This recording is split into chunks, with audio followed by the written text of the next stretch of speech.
Tuesday. Welcome to my Instagram live show called The Third Phase. I am so glad you're here. I'm Lori Carpenter, interior designer and founder of The Third Phase. And I go live each and every Tuesday at 12:30 Central Time, where I have a deep conversation with inspiring guests about things that matter most to us in this phase, like home, health, and wealth.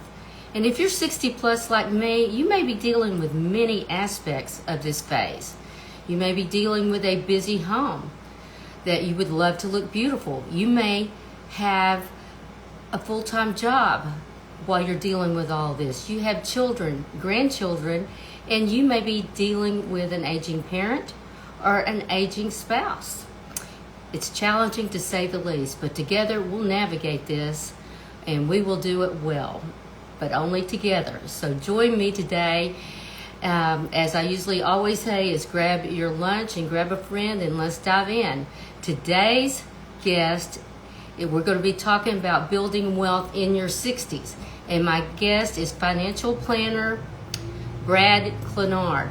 Brad is a native of High Point, North Carolina, and his family has a very large, successful financial planning business in North Carolina that cater mainly to highly successful interior designers.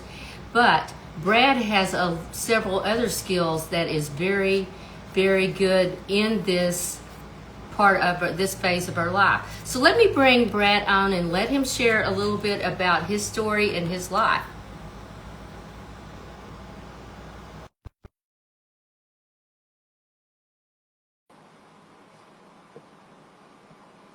Hi, Janella. Glad you're here with us. And Leslie, we're bringing Brad out. Hey, Lori, Brad. how are you today?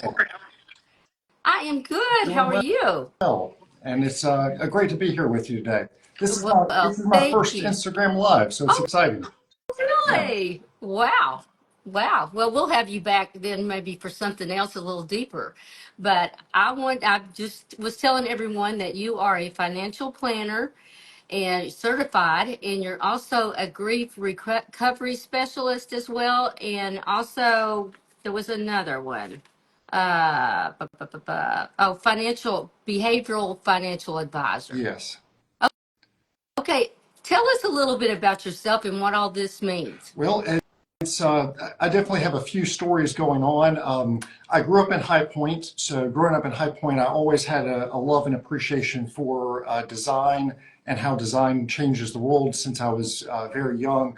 Also, both of my parents were in wealth management, and growing up, a lot of times it's hard to explain to a child what wealth management is, but I was always very curious about what Dad did. So when I went to college, I studied both economics and psychology, and there's more of the story behind how got into the grief work as well. I'll discuss that in just a moment. Okay, sure, sure. Okay, so we're talking about building wealth in our 60s, and they're in this third phase. So you like to help people that maybe have recently widowed or widowers or divorced Yes. in this. Tell me, what advice would you give these Well, people? and that may be good, Lori, for me to explain how I started doing the grief work from the background in financial advising. So I think Good. all of us that join our family practices, oftentimes we like to make a little bit of a change or a little bit, we're all different than our parents. So I was always a big fan of Joseph Campbell's Hero's Journey.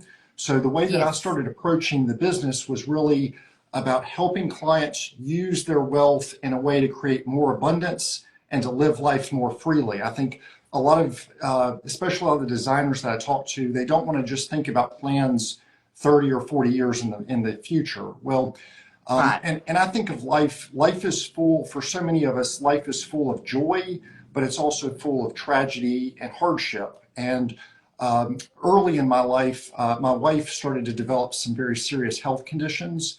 And that Mm-hmm. sort of, she became disabled, and that's part of our story. We had to, navigating the healthcare system really opened my eyes to a lot of the personal grief that I was going through that I wasn't really aware of. And so it started as a personal journey of trying to heal some of those wounds that I was experiencing. And then very naturally, Lori, I think we all think about things that we attract into our lives. I started Mm-hmm. noticing that things I was learning about my personal grief, I started to see those patterns in clients as well if they were going through those experiences. And that really led me to, I noticed that oftentimes clients came to me when they were either grieving, going through a divorce, or if they had recently become widowed. And that was why I pursued learning more about that. The other thing I'll say real quick is sometimes we have a very narrow vision of what grief is. And my definition of grief is a little bit broader. So I like to say that grief occurs anytime we have unmet hopes, dreams, or expectations, or anytime we wanted something to be more, better, or different. And Mm-hmm. when we think about our financial life, so many times, if you talk to a planner, that the plan is to go one way, and it's oftentimes in a straight line. And the reality is life is always changing. So I think back during COVID, and I think about the times we're in right now. A lot of people are putting on brave faces in public, and at the same time, I think that there's a lot of people. I'm very accustomed to having a lot of private conversations with people. There's a lot of people that are hurting right now, and so expanding that way that we think about grief to reach clients and work with them exactly where they are, I think really gives me a tool set to help clients. Wow. Wow, that's good. So the grief is unmet hopes.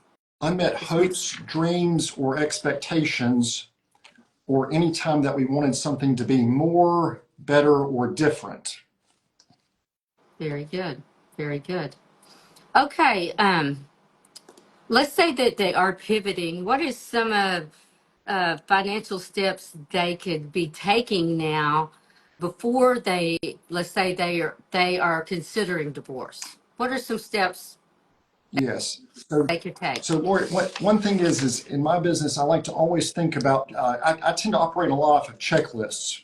So I was Hmm. going to kind of go through a few things on my checklist that I often talk about pre-divorce, and then if Hmm. you have follow-up questions, we'll dive into any of these in more detail. I can Sure. also provide that checklist to you if that's important in the Oh, future. yeah, But definitely. My group would definitely love this yeah, checklist. the first thing that I'll say is kind of like on a non-financial piece. I do like to think that men and women oftentimes think about finances from a different perspective. And I don't like to overgeneralize, so please understand that this is not every single person falls into this, but I do think that men Right. and women have different traits sometimes. So oftentimes men approach money from like a biological perspective as ego, posturing. Maybe it's about the competition or it's about pursuing things like excitement. And oftentimes women think about money more safety, security, and comfort. So we have to first say that we're coming from things from different perspectives.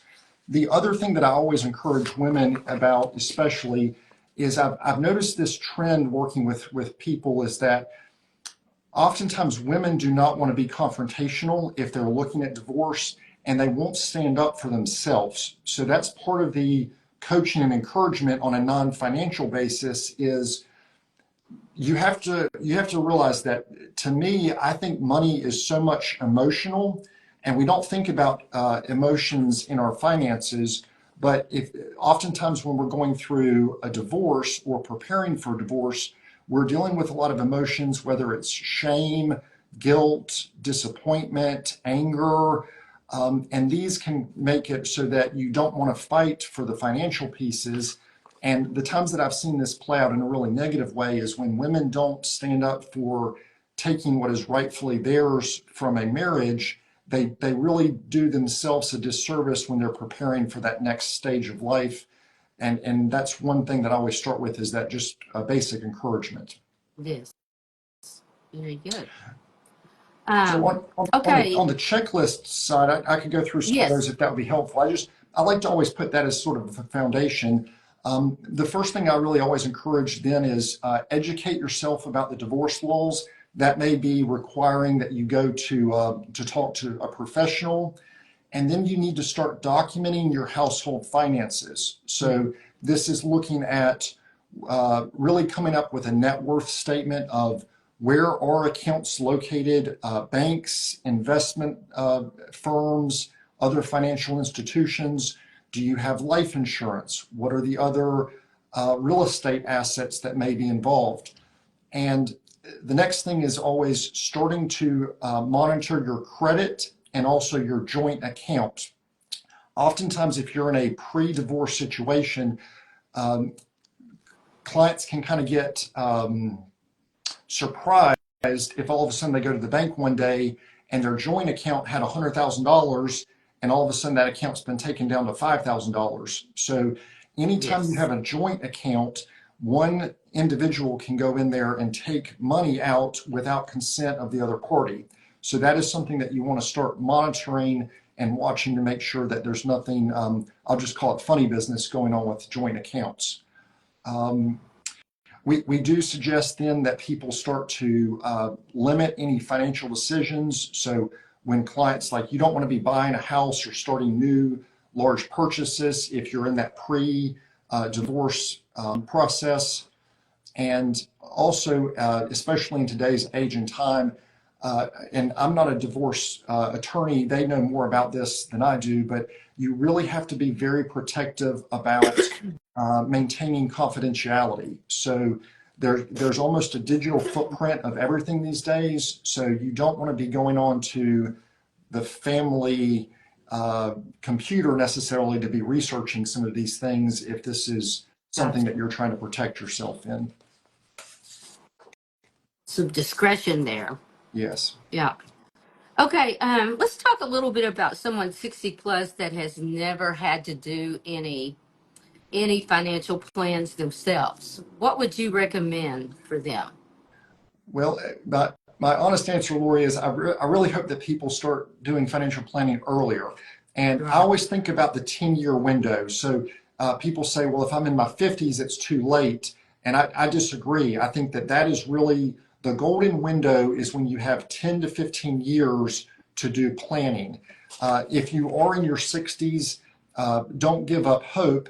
It's just really a time that you've got to take a clear account for where you are and start to think about how life is going to be different.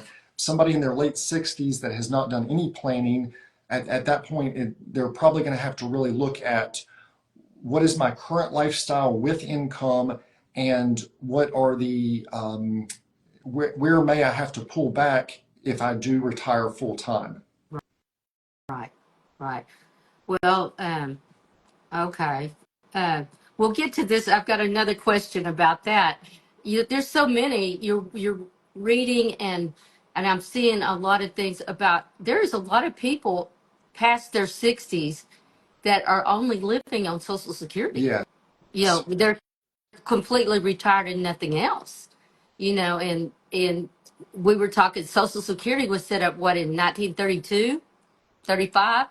I don't remember the exact year, but it was in the 30s. Yes. Is in the 30s, and people at that time only lived to be about 60, 62 to 65, something like that. And now people are living so much longer that financial planning really needs to start as soon as you get a job. When As Social soon as you, Security first came on involved, they were really expecting that people would utilize Social Security for about 2 to 3 years. You're correct. yes, yes. And now, it's going on. My mother's 91, Okay. you know, and thank goodness she didn't have just so, but my grandmother did. That's all she lived on. Yes. And I think at that time was maybe $500-600 a month. You know, it's amazing. But of course they grew up in the Depression era, so they knew how to do it. But I just can't imagine what I've read about how many is in this third phase and beyond living on such little means by not And they planning. update these numbers every year, but the amount of Americans that have less than $1,000, it's almost 40% of adults have less than $1,000 saved.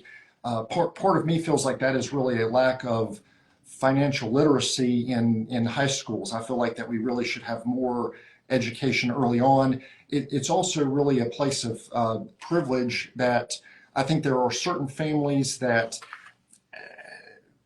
I think it's one of the things that I really encourage families to do is to be more open about having conversations around finances these days.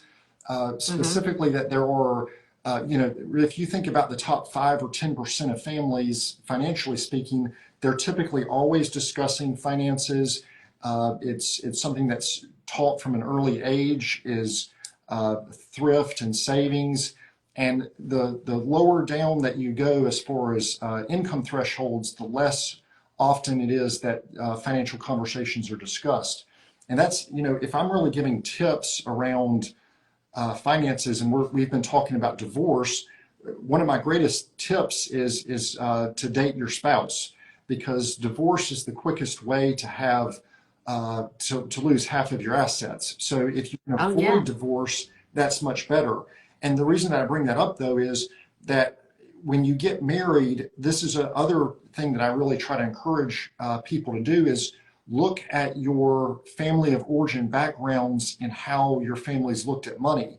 Because like I even think about my wife and I, our parents taught us very different things about money, and we had very different conversations in our individual households growing up. And as we've gone through our marriage, we're now able to have more productive conversations because we were able to bridge those gaps. But Ex- a lot of couples don't, and a lot of couples don't take the steps to learn those communication gaps. And that's, we can talk all day about what a spreadsheet will give you as an answer, but if you're not having productive conversations with your spouse, that's one of the things that can lead to that. Gotcha. Gotcha. Okay. What about someone at this age building wealth? What do you recommend there in this third phase? Well, and so in the third phase, if you're talking about somebody in their 60s and later on, oftentimes that's where we've already built wealth for the last 30 years. And there's really two parts of it is from an investment perspective, I like to think, I don't know if I did that, Lori. Somebody's doing balloons. I thought maybe you were. Well, so I think of it, first of all, from the investment perspective. Oftentimes, we call it the retirement red zone. So the 5 years that you go into retirement and the 5 years after retirement are the most important for your investment returns. And what I mean by that is up to retirement age, the order in which your returns come, whether they're big positive numbers or big negative numbers, don't matter so much. You're going to end up mathematically at the same point when you start retirement. Everything changes in retirement when you start to turn your portfolio into an accumulation asset and you start to turn that into income, meaning you've grown your portfolio to $1 million, and now every year you need to pull out $50,000 to live on to supplement that Social Security. So that's one thing, is that as you enter that retirement, you really want to have your investments dialed in so you don't have significant losses in those first 5 years of retirement. That's very critical. Okay. Speaking of retirement, we talked just a little bit about Social Security. Okay.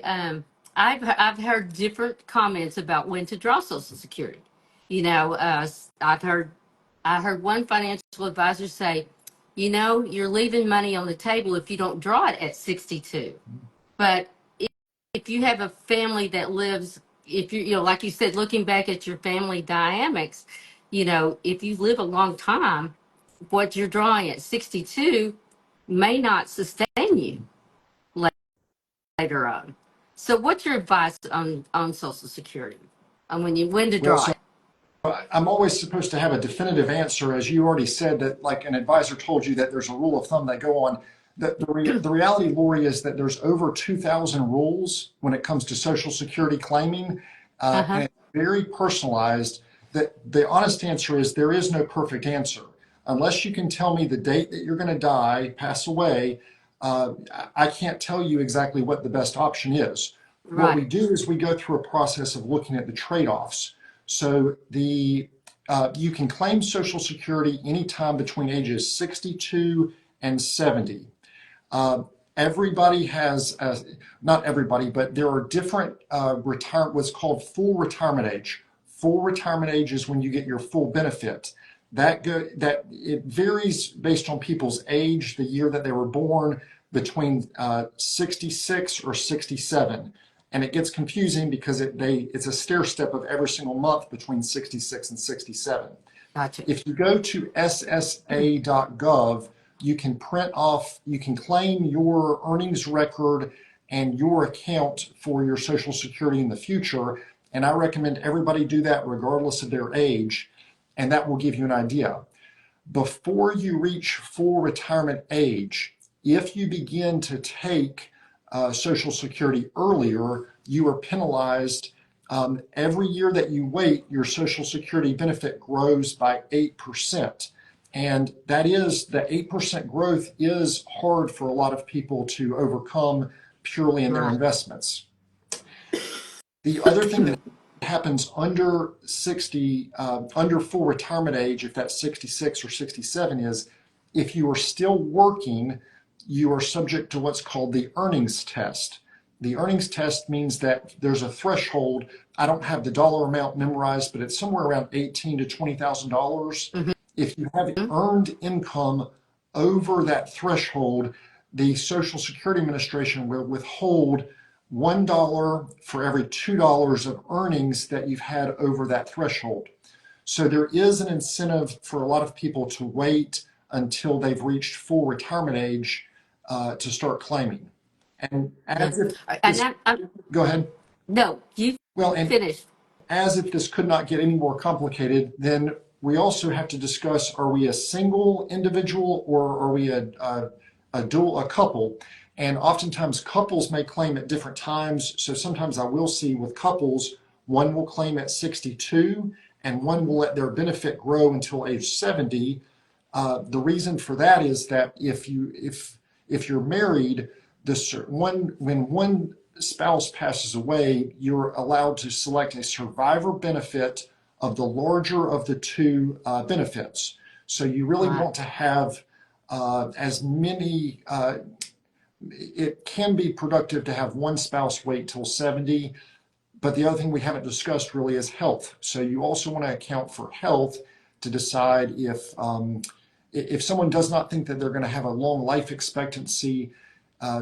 Typically that's in the early, if someone thinks they're not going to live past their early 80s, that's really a time that they may be incentivized to claim earlier. Right. Yes, it's to know. Now you're seeing people retiring later, like in their 70s and even 80s. Yes. You know, as I told somebody, I want to work as long as I can. I love what I do, and I want to be able to do that. And so you're saying that about drawing Social Security that could hinder what you actually, your dollar amount, correct? Yes, that is correct. Is that later on or just in that year? It would just impact the year that you have that earnings upfront. Okay. Yes. Okay. But if you delay, if you know you're going to have a good earnings year, it may incentivize you to delay further, which lets your Social Security benefit grow by 8%. Okay. So it will keep growing. Is there an age you have to draw? Is it 70? Yes, there is no benefit to letting it go past age 70. So everyone starts at 70 at the latest. Latest. Okay, 70 at the latest. I'm making notes here, so that's why I keep turning and writing here. And to your point, Lori, I think that oftentimes the wealthier clients and the clients that have more financial resources are the ones that delay to age 70. It's oftentimes that the most common claiming age is age 62 across the system.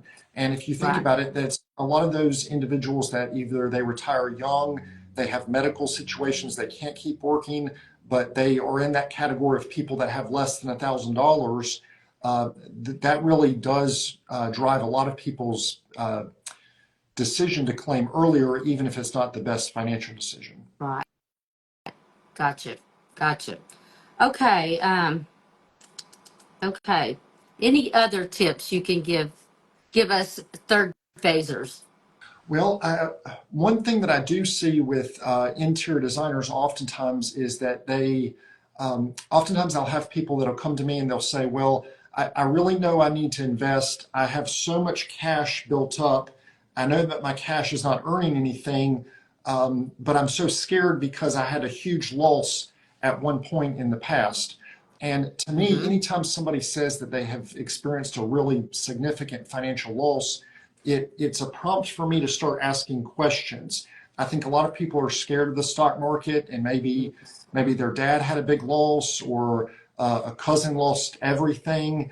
And I always like to explore, like, what do we really mean? And was that an actualized loss, or was it um, a loss due to our behavior? And what I mean by that is oftentimes these big losses or fears about the market can really be a learning experience. And just to kind of give an example about that, oftentimes when I see clients that have had past with really big losses, they've either been in a concentrated stock, so they've had all of their family wealth tied up in one investment, they're not properly diversified, or there's some form of financial fraud. Sometimes I call it the big D's. It's death, divorce, disability, or dumb stuff. And I say dumb Yeah. stuff to kind of include, like, sometimes people need to be protected from themselves if they've got drug or alcohol problems. Mm-hmm. Mm-hmm. Oftentimes, there's a large population that has gambling addictions. There's ways, and when families know that, you can plan with good trust planning to protect those individuals from themselves. But from an investment perspective, that's where I really see that oftentimes people feel like that their cash, it's binary. It's either got to be fully invested in the stock market or there's no other alternative. And the reality is if you work with a good financial professional, there are a lot of different types of investments that can give people a more consistent approach. So, like, it may be things like including investment options. Options can Mm-hmm. provide you more growth on the upside, but they can also provide stability.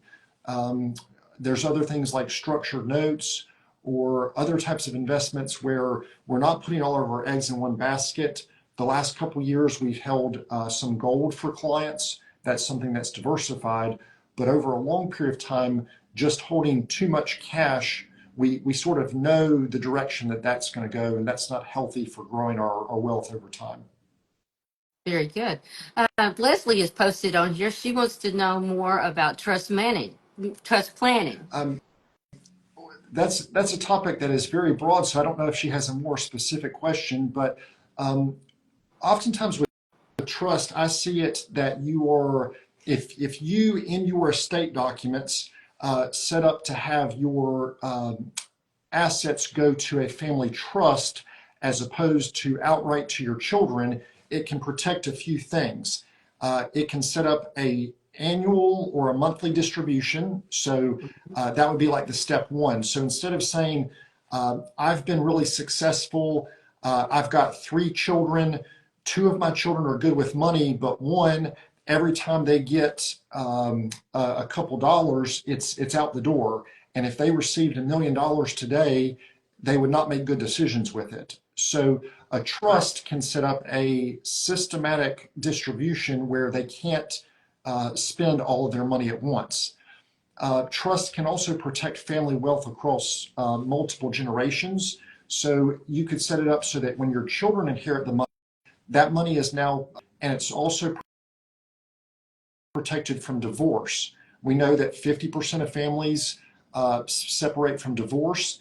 If you gift money outright to your child when you pass away, that money can become family communal property and be subject to a divorce decree.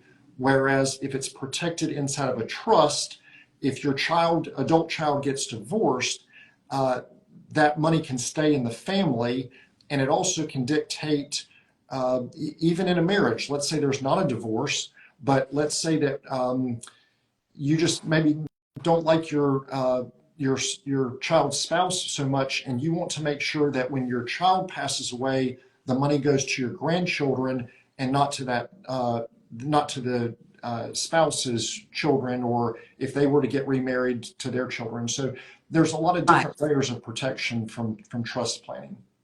So trust planning is one of your go-to. It sounds like.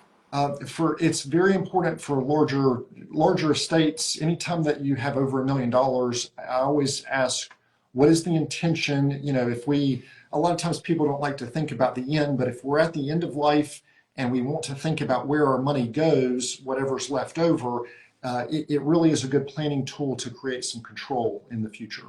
Right. Right.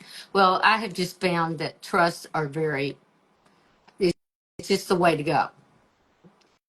Even like I said, my mother's still living in 91. We did, there's four of us children. Mhm. And so having it in a trust, I think just makes it easier for everyone. Yes. Everyone. There are different ways to avoid things like probate. Probate is the legal um, process of which your estate is distributed to your beneficiaries or your heirs. Mm-hmm. Mm-hmm. And trust planning also helps keep things private. And a lot of families really value that. They don't realize that if they die with assets in their sole name, oftentimes that becomes part of a public record. And trust planning also helps to keep family assets private, which for a lot of families is very important. Yeah. How many times have we read in the paper about someone's, being in the paper about their trust or their Yes. probate, excuse me, not trust, their probate. I've seen that lots of times, and you'll go, oh, I didn't know. You were asking for tips, Lori. Just one thing while we're talking about estate planning, I always think of it as it can be a very sterile process, but I do also really encourage clients to write what I call an I love you will. And what I mean by that is it's not a legal document, but Hmm. being in so many estate meetings where uh, the head of the family has passed away, sometimes it can become sterile in the sense that it's all about where do the assets flow to. And that's one thing that I've Right. really encouraged clients is write a letter to put with your will, to put with your estate documents that really talks about the values that your family has around money. Hmm. Very few people do that, but it's a way to honor the family. And I think it sets up children with more of a frame than just a net worth statement when their parents pass away, but also what is the story behind how the family created that wealth?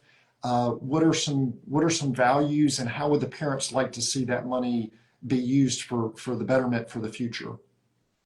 That's a very good point. I think that may be my favorite is the I love you will. Yes. Because I think that is very important because yes, it can be very sterile and not personal at all. And this makes it tells a story.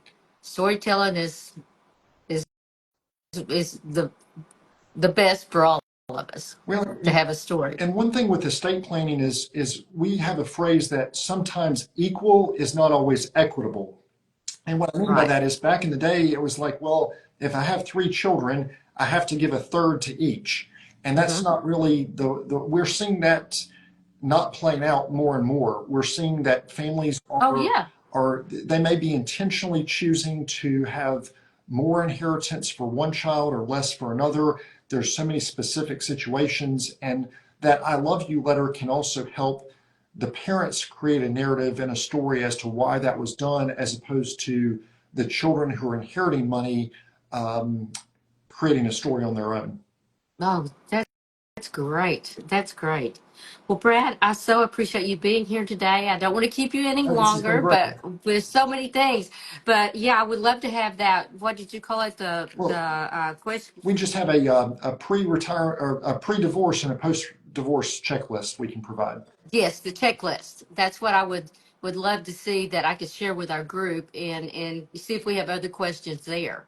And I really appreciate you being here and thank you so very much. And tell everyone how they could get in touch with you. Yes. Well, our website is highpointfinancialdesign.com, so you can Google that. On our website, we do have a contact us page that goes to my team, and I see all of those. I also tend to, being here at High Point, I go to every High Point market. So anybody that comes in from out of town, I always love getting a cup of coffee. Everybody jokes that I tend to have breakfast with a lot of people. So And I meant to have breakfast with you when I was there in High Point, and it just didn't quite work out. But anyway, maybe we'll do that at some point too. Maybe the next Well, market. that'll be great. I hope Leslie can be there too, and so that would be a great. I'd love to meet up with you. Well, sounds wonderful. Okay. Well, Brad, thank you so much. And as I tell everyone here, if you have any comments or questions, you can go to my private Facebook group called The Third Phase, and it's with the third phase, and it's facebook.com/groups/ the third phase. So we would love to have you on there to answer anything that someone might have questions about this, because there's so much. And as you said, there's so many different aspects, and everyone's different. Absolutely. Everyone's finances are totally different. That's So one thing we thank say you. is personal finance is more personal than finance. Yes, yes, yes. Agreed. Well, again, thank you so much, and we'll have you back maybe with some other Lori, have a questions. great day. Okay, you too. Bye bye.